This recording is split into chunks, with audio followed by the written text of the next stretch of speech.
Welcome to mister Tollywood channel. நான் இன்னைக்கு 2024 release ஆன பூச்சர்ஸ் புக் 2 ரகான் அப்படிங்கிற ஒரு ஹாரர் மூவியோட ஸ்டோரி தான் சொல்ல போறேன். இது ஒரு அழகான ஹாரர் மூவி. சோ இலக்கிய மனம் படைத்தவர்கள் யாரும் இந்த மூவி பார்க்க வேண்டாம். ஓகே மக்களே, வாங்க மூவிக்குள்ள போலாம். படத்தோட ஓப்பனிங் சீன்ல ஒரு பொண்ணு தலைதறிக்க காட்டுக்குள்ள ஓடுறா. ரொம்ப தூரம் ஓடியாந்துட்டு திரும்பி பாக்குறப்போ ஒரு காண்டாமிருக சைஸ்ல இருக்கிற ஒரு மொட்டை மண்டையை என்ன பண்றான், இவளை விடாம விரட்டிட்டு வரான். எப்படியாச்சும் தப்பிச்சா போதுண்டா சாமின்னு சொல்லிட்டு இந்த புள்ள உசுர கையில புடிச்சிட்டு ஓடுனா, குறுக்க வந்த மொட்டையங்கள் என்ன பண்றான், அவளோட தலை அப்படியே மாம்பழத்தை புளிகிற மாதிரி புளிஞ்சு எடுத்துறான். அவளை கொலை பண்ண கையோட ஒரு வீட்டுக்கு தூக்கிட்டு வரான். அங்க ஒரு நெட்ட மண்டையன், இவனோட பேரு கௌசிக். அவன் மொட்டையனை பார்த்து, ஏண்டா மொட்டையா, எதுக்குடா அந்த புள்ளைய கொலை பண்ண, நமக்கு இருந்த ஒரே ஒரு ஜிகிடி இவதான்டா, இவளையே இப்ப கொலை பண்ணிட்ட, நைட்டுக்கு நம்ம இப்ப என்னடா பண்றதுன்னு சொல்லிட்டு கேக்குறப்போ மொட்டையா அப்படின்னு ஒரு உருமுறான். சரி சரி புரியுது, அவ என் கூட மட்டும்தான் இருந்தா, உன் கூட இருக்கிறதுக்கு பயந்துட்டா, அதனால இப்படி கொலை பண்ணிடுறதா, இப்ப இவளை ஒன்னும் பண்ண முடியாது, சமைச்சுதான் சாப்பிடணும், எப்பவும் போல துண்டு துண்டா வெட்டி கருவாடுக்கு நறுக்கிற மாதிரி நறுக்கி வச்சிருப்பா, நைட் அப்படியே சூப்பு கேப்பு கிரலுக்கிறன்னு செஞ்சு நல்லபடியா சாப்பிடுவோம், இப்ப போய் வெட்டி வைன்னு சொன்னதும் மொட்டையன்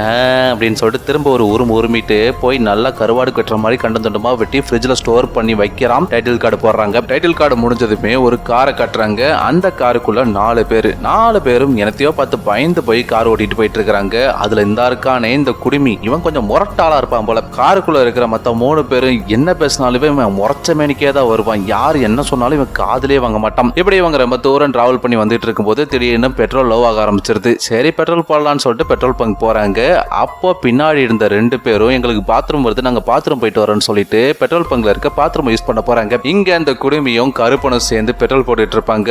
அப்போ அங்க ஒரு போலீஸ்காரன் வரான். அவன் வரதை பார்த்துட்டு 2 பேருக்கு அல்ல இருக்காது, என்ன பண்ணுவானோ ஏது பண்ணுவானோன்னு பயத்தோடயே இருந்துட்டு இருக்கும் போது அந்த நேரம் பார்த்து பாத்ரூமுக்குள்ள போன 2 பேரும் வெளியில வராங்க. ஆக்சுவலி இவங்க 2 பேரும் அக்கா தம்பி. அவங்க போலீஸையும் பாக்குறாங்க, அதே நேரம் இங்க கார்ல இருக்கிற குடிமையும் கற்பனையும் பாக்குறாங்க. சரி இவங்க 2 பேர்த்தையும் கடத்திட்டு தான் வந்திருப்பாங்க போல, அதான் அந்த குடிமையும் கற்பனை இப்படி பயப்படுறாங்க நமக்கு தோணும் போது, அதே மாதிரி பாத்ரூம்ல இருந்து வெளியே வந்த 2 பேரையும் போலீஸ் விசாரிச்சிட்டு இருக்கும்போது குடிமை என்ன பண்றான், கன் எடுத்து ரெடியா வச்சுப்பான். இன்கேஸ் இவங்க 2 பேரும் போலீஸ் கிட்ட போட்டு கொடுத்துட்டா கொலை பண்ணிட வேண்டியதான் இவன் ரெடியா இருப்பான். பட் அவங்க 2 பேரும் எதுவுமே சொல்லாம அமைதியா வந்து ஜமத்தா கார்ல ஏறிப்பாங்க. உள்ள வந்த 2 பேர்கிட்டையும் குடிமையும் கற்பனும், ஏய் அவன் என்ன கேட்டான், அந்த போலீஸ்காரன் கிட்ட ஏதாச்சும் சொன்னீங்களா அப்படின்னு சொல்லிட்டு கேக்குறாங்க. அதுக்கு இவங்க 2 பேரும், எப்பா சாமி நாங்க எதுவுமே சொல்லல, உன் திருவாயை மூடிக்கிட்டு அமைதியா இங்க இருந்து வண்டி எடு கிளம்பலான்னு சொல்லிட்டு அங்க இருந்து கிளம்பிடுறாங்க. போற வழியில அந்த பின்னாடி உட்கார்ந்து இருக்கிற அக்கா என்ன பண்றா, குடிமிக்கிட்ட, டேய் எங்களை எங்க தாண்டா தூக்கிட்டு போற வழியும் தெரிய மாட்டேங்குது, எங்க போறோன்னு சொல்ல மாட்டேற, எது கேட்டாலும் முறைச்ச மணிக்கு வந்துட்டு இருக்கிற, உனக்கு என்ன தாண்டா பிரச்சனைன்னு சொல்லிட்டு கேட்கிறப்போ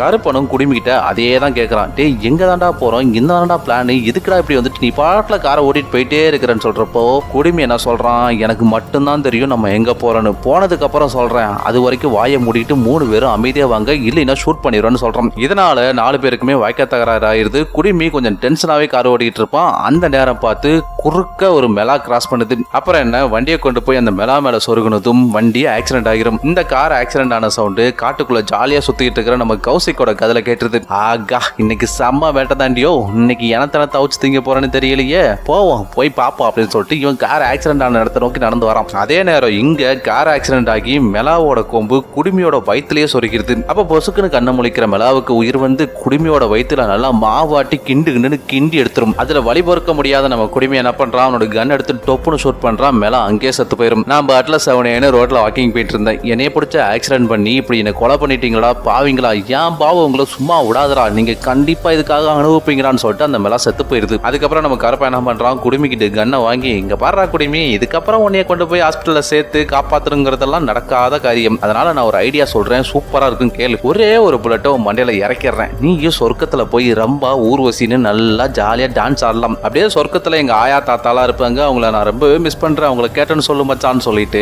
கன் எடுத்து நெத்திலே போடுறான். அங்கேயே குடிமி செத்து போயிடுறான். இதை பார்த்த நோட்டிஸ்மெண்ட் அக்கா கறி, ஏன்டா கருப்பா அவனை போய் கொலை பண்ணா, அவனுக்கு தாண்டா நம்ம எங்க போறோனே தெரியும், தற்கூரி பையல இப்படி சமையா வந்து காட்டுக்குள்ள மாட்டிக்கிட்டோம், இங்க இருந்து எப்பரா எஸ்கேப் ஆகுறது, லூசு பையல உனக்கு ஏதாச்சும் வழி தெரியுமா, உங்க அப்பனுக்காவது வழி தெரியுமா அப்படின்னு சொல்லி 3 பேருக்கும் பயங்கரமா சண்டை வந்துருது. இவங்க இப்படி 3 பேரும் சண்டை போட்டுட்டு இருக்கிறப்போ அந்த பக்கமா ஒரு கார் வரும். அந்த கார்ல ஒரு குறுந்தாடிக்காரர் இருப்பான். அவன் இவங்களை பார்த்து பாவப்பட்டு, ஐயோ என்னங்க ஆச்சு, இப்படி ஆக்சிடென்ட் ஆகி போச்சுன்னு சொல்லிட்டு வேகமா இறங்கி இவங்களுக்கு ஹெல்ப் பண்றதுக்காக போறான். ஆனா பாருங்க நம்ம கருப்பனுக்கு இவன் வந்து ஹெல்ப் பண்றது சுத்தமா பிடிக்காது. டே இவனை போட்டு தள்ளிட்டு இவனோட கார் எடுத்துட்டு இங்க வந்து எஸ்கேப் ஆயிடலான்னு சொல்லி பிளான் பண்ணி டோப்புன்னு அவனை ஷூட் பண்றான். அவனை அங்கனே கீழே விழுந்துடுறான். இதை பார்த்து கடுப்பாகிற நம்ம தம்பி மாணிக்கம், டே கருப்பா இன்னும் எத்தனை பேத்த தாண்டா கொலை பண்ணுவேன், நம்ம வந்த வேலையே வேறடா, நீனா இப்படி கொலை பண்ணிட்டு இருக்கிறான்னு சொல்லி அவங்க 2 பேருக்கு சண்டை வருது. இவங்க 2 பேரும் இப்படி சண்டை போட்டுட்டு இருக்கும்போது இங்க குறுந்தாடிக்காரன் கார் எடுத்துட்டு எஸ்கேப் ஆயிருவான். கல்லஞ்சுக்காரன் நம்ம நிறைய கேள்விப்பட்டிருப்போம். ஆனா இந்த அளவுக்கு கடப்பார நெஞ்சா இருக்கும் போல புல்லட் போயுமே ஒண்ணுமே ஆகல. அவன் எஸ்கேப் ஆனதுமே கடுப்பான கருப்பன் நம்ம மாணிக்கத்துக்கிட்ட, ஏன்டா மாணிக்கம் நீயா இதெல்லாம் பண்ற, நம்ம கேங்லயே நீ தாண்டா படிச்ச பையன், நான் பண்றது உனக்கு புரியும்னு நினைச்சனடா, இப்படி அண்ணனை பழி வாங்கிட்டியே, இப்ப அந்த நாய் கார் எடுத்துட்டு எங்க போச்சு ஏது போச்சுன்னு நமக்கு ஒண்ணுமே தெரியாது, அந்த கார் இருந்தா நம்ம இப்ப எஸ்கேப் ஆயிருக்கலாமா, இப்ப நக்கிட்டு இங்கதான் கிடக்கணும், இந்த காட்டுக்குள்ளதான் நம்ம அவிஞ்சு சாவணும், என்னமோ பண்ணி தொலைங்கன்னு சொல்லிட்டு 3 பேருக்கும் பயங்கரமா சண்டை வருது. சண்டை போட்டு முடிச்சுட்டு கையோட டிக்கி ஓபன் பண்றாங்க. உள்ள ஒரு பொண்ணு இருக்குது. அடா பாவீங்களா, இந்த 4 பேரு சேர்ந்து ஒரு பொண்ணை கடத்திட்டு போய் விற்க போறாங்க. அதுவும் $80 மில்லியன். ஆனா யார்கிட்ட விற்க போறோம், எந்த லொகேஷன் அப்படிங்கிறது நம்ம குடிமிக்கு தான் தெரியும். இந்த கருப்பனுக்கோ இல்ல இந்த சொர்ணாக்காக்கோ இல்ல நம்ம மாணிக்கத்துக்கோ ஒண்ணுமே தெரியாது. இப்படி இவங்க பண்றது எல்லாத்தையுமே நம்ம கௌசிக் அங்கிள் என்ன பண்றாரு, வீடியோவை ரெக்கார்ட் பண்ணி வச்சுட்டு, ஆஹா என்ன ஒரு அழகான நூல்ஸ் மண்ட பொண்ணு, இன்னைக்கு நைட்டு ஒரு பொடி வேட்டை தாண்டியோன்னு சொல்லிட்டு வேகமா போய் மொட்டையில கூப்பிட போறான். அப்படியே இந்த பக்கம் கார் எடுத்துட்டு எஸ்கேப் ஆன குறுந்தாடியை காட்டுறாங்க. குறுந்தாடி ரொம்ப தூரம் கார் ஓட்டிட்டு வந்துட்டு அப்படியே கேரி ஆகி ஓரமா நிறுத்தி செத்து போயிடுறான். அப்படியே கௌசிக் அங்கிள் மொட்டைங்கிட்ட போயிட்டு, டேய் மொட்டையா உனக்கு ஒரு விஷயம் தெரியுமா, 4 பேர் நம்ம கிட்ட மாட்டிக்கிட்டாயடா, அவங்கள மட்டும் புடிச்சிட்டான்னு வையன், அதுல 2 பொண்ணு இருக்குது, ஒன்னு உனக்கு இன்னொன்னு எனக்கு, வா போய் புடிச்சிட்டு வரேன்னு சொல்லிட்டு 2 பேரும் அங்க இருந்து கிளம்புறாங்க. அதுக்கப்புறம் என்ன ஆகுதுன்னா, அந்த கடத்தின புள்ள கூட 4 பேரும் அப்படியே காட்டுக்குள்ள நடந்து போறாங்க. அப்ப நம்ம மாணிக்கம் தம்பி என்ன பண்றான், அந்த கடத்தின புள்ள கிட்ட ரொம்பவே கரிசனமா நடந்துக்கிறான். அதை பார்த்து கடுப்பாகிற நம்ம கருப்பேன், டே மாணிக்கம் அவளை கடத்தினது பணம் சம்பாதிக்க, அவளை அப்படியே உஷார் பண்ணி அவ அப்பனுக்கு மருமகனாகலான்னு பார்க்காத, பொறுக்கி பயில அவளோட 4 அடி தலை நில்றா, இல்ல உன்னை 6 அடிக்குள்ள அனுப்பிடுவேன்னு சொல்லி கருப்பை மிரட்டும் போது டமால்னு ஒரு சவுண்டு. அந்த சவுண்ட்ல பதறி போன நம்ம சொர்ணாக்காவும் மாணிக்கமும் என்னடான்னு பாக்குறாங்க. நம்ம கருப்பன் கழுத்துல இருந்து ரத்தம் பல பல பலன்னு கொட்டுது. அப்ப அங்க வர்ற கௌசிக், இந்த கருப்பன் எனக்கு சுத்தமா பிடிக்கல, ஏன்னு கேளுங்க, கண்ணை கையில வச்சுக்கிட்டு பக்கம் பக்கமா டைலாக்கா பேசுறான். எடுத்தமா பொட்டு பொட்டுன்னு போட்டமான்னு போயிட்டே இருக்கணும். அதை விட்டுட்டு தேவையில்லாம டைலாக்கா பேசி தொலைறான். அதுலயும் இந்த கருப்பன் ஆம்பளை வேற இருக்கானா, எனக்கு ஆம்பளைகளை கண்டாலே அலர்ஜி, அதனால தான் கொண்டுட்டேன்னு சொல்றான். இதுல உசாரான நம்ம சொர்ணாக்கா, சார் நீங்க எங்களுக்கு தெய்வம் மாதிரி எங்களை வந்து காப்பாத்திட்டீங்க, நீங்க மட்டும் வரலைன்னா இந்த கருப்பை எங்களை கொலை பண்ணிருப்பான் சார்னு சொல்லும் போது, நடிக்காதடி நாடகக்காரி சொர்ணம், என்ன சொல்றே, எனக்கு எதுவும் தெரியாது பத்தியா, நீ தான் இந்த கேங்கோட லீடர் எனக்கு நல்லா தெரியும், வாயை மூடிட்டு அமைதியா ஓரமா போய் நில்லு, இல்ல கண்ட இடத்துல ஷூட் பண்ணிடுவேன்னு சொல்லி கண்ணை காட்டினதும் பொறிக்க பையன் எங்க கண்ணை காட்டுறா பாருன்னு சொல்லிட்டு இவ ஓரமா போய் நினைப்பா. அப்ப கௌசிக் அங்கிள் மாணிக்கத்துக்கிட்ட, சரி இந்த கடத்தின புள்ள இங்கேயே நிக்கட்டும், நீ உங்க காலு வாங்கடா, நம்ம போய் அந்த மெலாவை வெட்டி எடுத்துட்டு வருவோம், அதோட தலையை வீட்டுல வச்சா அவ்வளவு அழகா இருக்கும், வாங்க போய் வெட்டி எடுத்துட்டு வருவோம்னு சொல்லிட்டு அந்த கடத்தின புள்ளைய அங்கேயே அம்போன்னு விட்டுட்டு இவங்க 2 பேத்தையும் மட்டும் கூட்டிட்டு அங்க நேரா காருக்கு போறான். அப்படியே இந்த பக்கம் குறுந்தாடி செத்து கிடக்கிறத காட்டுறாங்க. அவன் செத்து கிடக்கும் போது அந்த பக்கமா ஒருத்தன் வரான். வந்தவன் ஐயோ பாவமேன்னு சொல்லிட்டு பதறி போய் வந்து ஹெல்ப் பண்ணுவான்னு பார்த்தா அதான் கிடையாது. அவனோட பர்ஸ்ல இருந்து காசு பணம் எல்லாத்தையும் எடுத்துக்கிட்டு அவன் பாட்டுல ஜாலியா அங்க இருந்து எஸ்கேப் ஆயிடுவான். அதுக்கப்புறம் என்ன ஆகுதுன்னா, அங்க இருந்து எஸ்கேப் ஆகிட்டான்னு நினைச்சா இவன் நேரா வந்து பெட்ரோல் பங்க்ல இருந்து போலீஸுக்கு போன் பண்ணி இன்ஃபார்ம் பண்றான். ஃபர்ஸ்ட் சீன்ல சொர்ணாக்காவையும் மாணிக்கத்தையும் விசாரிச்சாரு இல்லையா, அந்த போலீஸ் அங்க வராரு. அவரை கூப்பிட்டு 2 பேரும் ஸ்பாட்டுக்கு போறாங்க. அங்க போலீஸ் தாத்தா என்ன பண்றாரு, குறுந்தாடிக்காரன் செத்து கிடக்கிறத பார்த்துட்டு யாரோ உனக்கு கொலை பண்ணி போட்டுருக்காங்கப்பா, உடனே கண்ட்ரோல் ரூம் கால் பண்ணி இங்க ஒருத்தர் செத்து கிடக்குறான், சீக்கிரமா ஆம்புலன்ஸ் அனுப்புங்கன்னு சொல்லிட்டு அந்த பணத்தை ஆட்டை போட்ட தாத்தா கிட்ட, ஏப்பா தம்பி நீ இங்கே இரு, நான் அப்படியே முன்னாடி போய் ஏதாச்சும் எவிடன்ஸ் கிடைக்குதான்னு பார்த்துட்டு வந்துடுறேன்னு சொல்லிட்டு கார் எடுத்துட்டு போலீஸ் தாத்தா மட்டும் ஜாலியா கிளம்பி வராரு. அப்படியே இந்த பக்கம் கடத்திட்டு வந்த பொண்ணு கட்டுறாங்க. அந்த பொண்ணை கரெக்டா நம்ம மொட்டை தலையை வந்து பிடிச்சிருவான். அப்புறம் என்ன, அவளை ஒரு போடு போட்டு அப்படியே குண்டு கட்டா தூக்கிட்டு நேரா வீட்டுல போய் போட்டுறான். வீட்டுக்கு போனதும் மொட்டையனுக்குள்ள இருந்த அந்த மன்மதராசா வெளியே வந்து, ஆஹா என்ன ஒரு பொண்ணு, அனுபவிச்சா இவ்வளவு மாதிரி ஒருத்தியை தான் அனுபவிக்குன்னு சொல்லிட்டு உச்சி முதல் பாத வர மோப்பனாய் மாதிரி அப்படியே நோந்து பார்த்துக்கிட்டே போயிட்டு இருக்கிறான். பட் அந்த நேரம் பார்த்து வெளியில ஏதோ ஒரு சவுண்டு கேட்டுரும். அது வரைக்கும் மயங்க கிடந்த அந்த பொண்ணு எப்பா எங்கடா இருக்கும்னு சொல்லிட்டு பதறி போய் எந்திரிக்கிறா. எப்படியாச்சும் தப்பிச்சிடலாம்னு சொல்லிட்டு குடுகுடுன்னு வர்றா, டமால்னு சவுத்துல முட்டி கீழே விழுந்து மயங்கிடுறான். அதே நேரம் இந்த பக்கம் மெலாவை வெட்ட போனவங்க அழகா தலையை மட்டும் வெட்டி எடுத்துக்கிட்டு வீட்டுக்கு வராங்க. இவங்க வீட்டுக்கு வரும்போது கரெக்டா மொட்டையனும் உள்ள இருந்து வெளியில வரான். அவனை பார்த்த கௌசிக், என்ன மொட்டையா அவளை பிடிச்சியா இல்லையா தூக்கிட்டு வண்டியாடு கேட்கும்போது அப்படின்னு சொல்லிட்டு ஒரு உருமுறான். இவன் ஒரு கலிசல எப்ப பாரு உரிமிக்கிட்டே இருப்பான். நீ இதை பார்த்தெல்லாம் பயப்படாத சொல்றே, நமக்கு நைட்டு நிறைய வேலை இருக்கு, இதை பார்த்து பயந்து கேந்து எங்க மயங்கி கொழுந்துராத என்ன. அப்புறம் மொட்டை மண்டையா இந்த மாணிக்கத்திட்ட இந்த தலையை அங்க போய் பத்திரமா வைக்க சொல்லுன்னு சொல்லிட்டு அப்படியே நம்ம சொர்ணாவை உள்ள கூட்டு போறான். உள்ள ஆல்ரெடி கடத்தின பொண்ணு நல்லபடியா கட்டி வச்சிருப்பான். அதுக்கப்புறம் உள்ள வந்த சொர்ணாக்கா நம்ம கௌசிக் கிட்ட, இங்க பாரு கௌசிக்,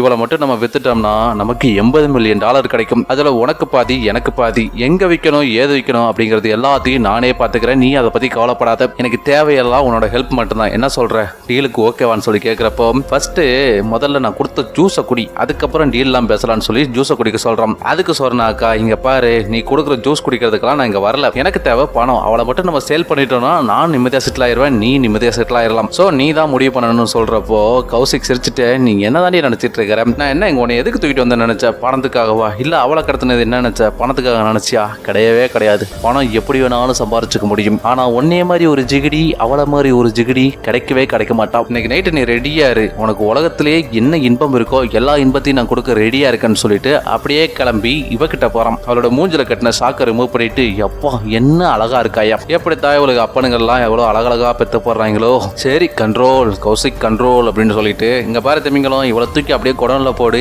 அந்த ஜிகிரியை தூக்கி இங்க கட்டி வைக்கன்னு சொல்றான். அதே மாதிரி மொட்டை மண்டையனும் இவளை தூக்கிட்டு போய் குடம்ல போட்டுறான். அடுத்து இந்த பக்கம் நம்ம போலீஸ் தாத்தா இருக்கிறாருல, அவர் அப்படியே கார் ஓட்டிட்டு வர்றாரு. கார் ஓட்டிட்டு வந்தா குடுமி செத்து கிடக்கிற இடத்துக்கு வந்துடுறாரு. அங்க குடுமி கொடூரமா செத்து கிடக்கிறத பார்த்துட்டு இமிடியேட்டா கண்ட்ரோல் ரூமுக்கு கால் பண்ணி, ஏமா நீ என்ன பண்ற, இன்னும் நிறைய போலீஸ் எல்லாம் அனுப்பி வை, இங்க பயங்கரமா சண்டையெல்லாம் நடந்திருக்கு, நிறைய பேர் காட்டுக்குள்ள ரத்த கரையோட நடந்து போறாங்க, நான் உனக்கு லொகேஷன் சொல்றேன், அந்த லொகேஷனுக்கு அனுப்பிடு, நான் காட்டுக்குள்ள அவங்கள தேடி போறேன்னு சொல்லிட்டு தலைவர் காட்டுக்குள்ள தேடி வராரு. ஆட கொலகார பாவிகளா, நீங்க யாரா இருந்தாலும் உங்களை பிடிச்சி சட்டத்துக்கு முன்னாடி நிறுத்தி உங்களுக்கு தண்டனை வாங்கி கொடுக்கல, எங்க அப்பன் பேரு சுப்பையாளாடுன்னு சொல்லிட்டு நம்ம தாத்தா என்ன பண்றாரு, காட்டுக்குள்ள ரத்தத்தை ஃபாலோ பண்ணியே போறாரு. அப்ப கௌசிக் கிட்டார் ஒன்னு எடுத்து வச்சுக்கிட்டு அவன் சௌரியத்துக்கு வாயில வந்ததெல்லாம் கண்டமேனிக்கு பாடிட்டு இருக்கிறான். இதை பார்த்த மொட்டையாச்சா இவன் பாரத கேட்கறதுக்கு கம்முன்னு சொர்ணாவை சங்கிலில கட்டி விளாடலான்னு சொல்லிட்டு சொர்ணாவை தூக்கிட்டு வந்து ஆட்டை கட்டி தொங்க வர மாதிரி தொங்க விட்டுருவான். அதே நேரம் நம்ம மாணிக்கத்தையும் மூஞ்சிலேயே குத்தி மயங்க வச்சிருப்பாங்க. அதுக்கப்புறம் நம்ம மாணிக்கத்தை தூக்கிட்டு போய் வீட்டுக்குள்ள வச்சு கட்டி வச்சிடறான் அந்த மொட்டை தலையம். சொர்ணாவை நல்லா ஆட்டை உரிக்கிற மாதிரி தொங்க விட்டதுக்கு அப்புறம் நம்ம கௌசிக் என்ன பண்றான், ஒரு கேமரா ஒன்று எடுத்துட்டு வந்து ட்ரைபாட்ல வச்சதுக்கு அப்புறமா அப்படியே கேமரா பார்த்து,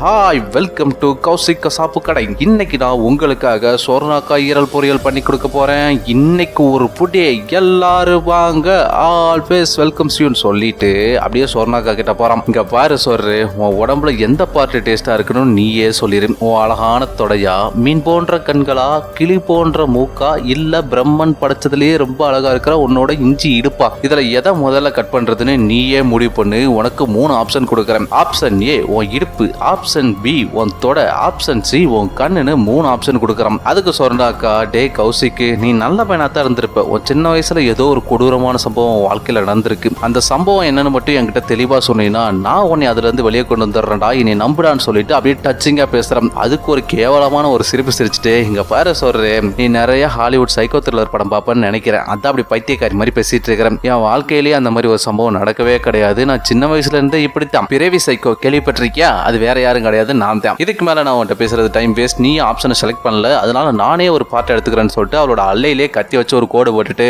அப்படியே கேமராவை பார்த்து, அவ்வளவுதான் ஃப்ரெண்ட்ஸ், இந்த வீடியோ இதோட முடிஞ்சிருச்சு, நம்ம அடுத்த ஒருத்தர் போய் பார்க்கலாம்னு சொல்லிட்டு வேகமா கேமரா தூக்கிட்டு மாணிக்கத்துக்கிட்ட போறோம். இந்த சீன் கொஞ்சம் கொடூரமான சீன், ப்ளீஸ் இலக்கியம் படத்தவர்கள் இதை பார்க்க வேண்டாம், அப்படியே ஸ்கிப் பண்ணிட்டு போயிருங்க. கேமரா தூக்கிட்டு வந்தவன் கேமராவை அப்படியே பக்கத்துல வச்சுட்டு மாணிக்கத்துக்கு முன்னாடி உட்காந்து, என்ன மாணிக்கம் ஆட்டோட கொட்டவர்கள் சாப்பிட்ருக்கியா அப்படின்னு சொல்லிட்டு கேட்கிறப்போ, அதுக்கு மாணிக்கம் என்ன சொல்றானா, எங்க ஊர் கெடா விருந்துல வருஷம் சாப்பிடுவேன், அம்புட்டு டேஸ்டா இருக்கும், அதெல்லாம் உனக்கு தெரியாதரா சைக்கோ நாயே அப்படின்னு சொல்லிட்டு பயங்கரமா கத்துறான். உடனே மனசு உடைஞ்சு போற கௌசிக்கு, உனக்கு கிடைக்கிற மாதிரி எல்லாம் எங்களுக்கு கிடைக்காதுப்பா, உன்னைய மாதிரி இளந்தாரி பையன் என்னைக்காச்சும் வந்தா தான் எங்களுக்கு அதெல்லாம் கிடைக்கும், ஒரு மனுஷனோட விதப்பை கிடைக்கிறதுக்கு ரத்த அடிபட்டிருக்கும் தெரியுமா, ஒரே ஒரு விதப்பை வீட்டுக்கு கொண்டு வந்து சமைச்சு சாப்பிட்றதுக்குள்ள எங்களோட உயிரே போயிடும், ஏன்னா மொட்டையா நம்ம கடைசியா எப்போ வறுத்து சாப்பிட்ருப்போம், ஏதாச்சும் ஞாபகம் இருக்கான்னு சொல்லிட்டு கேட்க, மொட்டையை திரும்பவும் அப்படின்னு சொல்லிட்டு உருமுனதும், சரி விடு பத்தியா மொட்டையனுக்கே ஞாபகம் இல்லை, அந்த அளவுக்கு நாங்க மறந்தே போயிட்டோம்டா அந்த விஷயத்த, உன்ன மாதிரி ஒரு இளந்தாரி பையக்கிட்ட இருந்து எடுத்து அப்படியே மிளகா பொடி பெப்பர் பொடி எல்லாம் தூவி சாப்பிட்டா, ஆஹா என்ன ருசின்னு கௌசிக் சொல்லிட்டு இருக்கும் போதே இங்க மாணிக்கத்துக்கு அள்ளு இருக்காது. அந்த நேரம் இந்த பக்கம் குடம்ல தூக்கி போடுறாங்கல்ல கடத்திட்டு வந்த பொண்ணு, அந்த பொண்ணு பேரு மல்லிகா, அவளோட கை கால் கட்டை எல்லாத்தையும் அவுத்துட்டு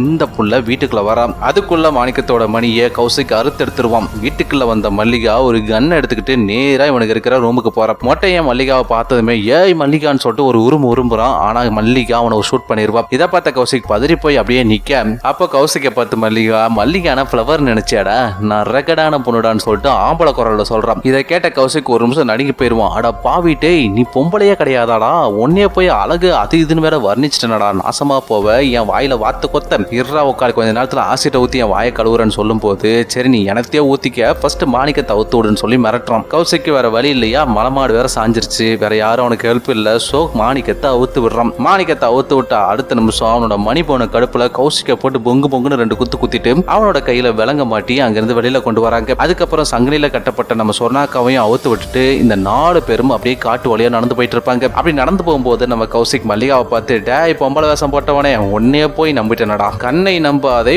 உன்னை ஏமாற்றும் நீ காணும் தோற்றம் உண்மை இல்லாததுன்னு அந்த காலத்திலே பாட்டு எழுதி வச்சிருக்காங்க. அடியே மல்லிகா, உண்மை இல்லாததாண்டி பாட்டு பாடி வச்சிருக்காங்கன்னு சொல்லிட்டு பாட்டு பாடிக்கிட்டே பாட்டு நடந்து போறான். திடீர்னு என்ன நினைச்சான்னு தெரியல, மாணிக்கத்தோட கழுத்தை நெரிச்சு அங்கேயே கொலை பண்ணிடுவான். இதை பார்த்து காண்டாகிற சொர்ணாக்கா, அடே என் தம்பியவாடா கொலை பண்றன்னு சொல்லிட்டு கௌசிக்க ஷூட் பண்ற. போடுறா, அவன் அங்கேயே விழுந்துடுறான். உடனே மல்லிகாவை நோக்கி கண்ணு நீட்டு நம்ம சொன்னாக்கா, இங்க பாரு, $8 million பேபி, பொண்ணை வச்சுதான் நான் $80 million வாங்கிட்டு என் பணக்கார வாழ்க்கையை நான் தொடரணும் அப்படின்னு சொல்லும் போது சொர்ணாக்காவை யாரோ ஷூட் பண்ணிடுறாங்க. வேற யாரு, நம்ம போலீஸ் தாத்தா கேங்ஸ்டர் தான். அவளை ஷூட் பண்ணிட்டு நேரா மல்லிகை கிட்ட வந்து என்ன நடந்துச்சு ஏது நடந்துச்சுன்னு கேட்டு எல்லாத்தையும் விசாரிக்கிறாரு. மல்லிகாவும் ஒண்ணு விடாம டீட்டெயிலா எக்ஸ்பிளைன் பண்றான். சரி ஓகே, அப்ப அந்த மலமாட சுட்டு கொள்ளாமே வந்திருக்குது, வா அந்த வீட்டை காட்டு, அவனை போட்டு தள்ளிட்டு வந்துடலான்னு சொல்லிட்டு வீட்டுக்கு கூட்டு போறான். பட் வீட்டுல போய் பார்த்தா மலமாட காணும். இதனால காண்டாகிற போலீஸ் தாத்தா, ஏண்டி வெள்ள சொக்கா போட்ட மல்லிகா, நீயே எல்லாத்தையும் கடத்திட்டு வந்து கொலை பண்ணிட்டு இப்ப நல்ல மாதிரி நடிக்கிறியா?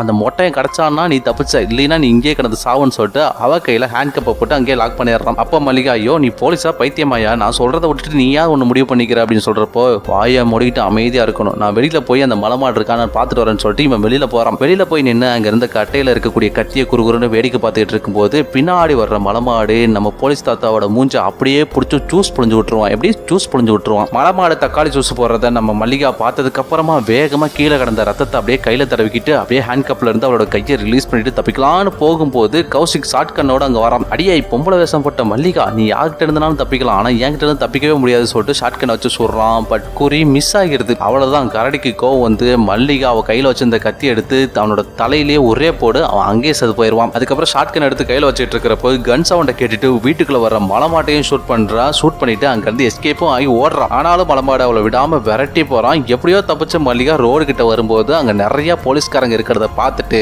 அப்படியே மொட்டையனை பார்த்து ஒரு திரும்பி இப்ப வாடா மொட்டையாங்கிற மாதிரி ஒரு சிரிப்பு சிரிக்கிறா. மலமாடு அப்படியே அங்கிருந்து போயிருவான். போலீஸ் மல்லிகாவை ரெஸ்கியூ பண்ணி கூட்டிட்டு போயிருவாங்க. மலமாடு தனி மரமா காட்டுக்குள்ள நின்றுட்டு இருக்கிறான். அப்படியே படமும் முடியுது. எப்படி ஒரு சைக்கோ கிட்ட நீங்க மாட்டிக்கிட்டீங்கன்னா என்ன பண்ணுவீங்க அப்படிங்கறத மறக்காம கமெண்ட்ல சொல்லிருங்க.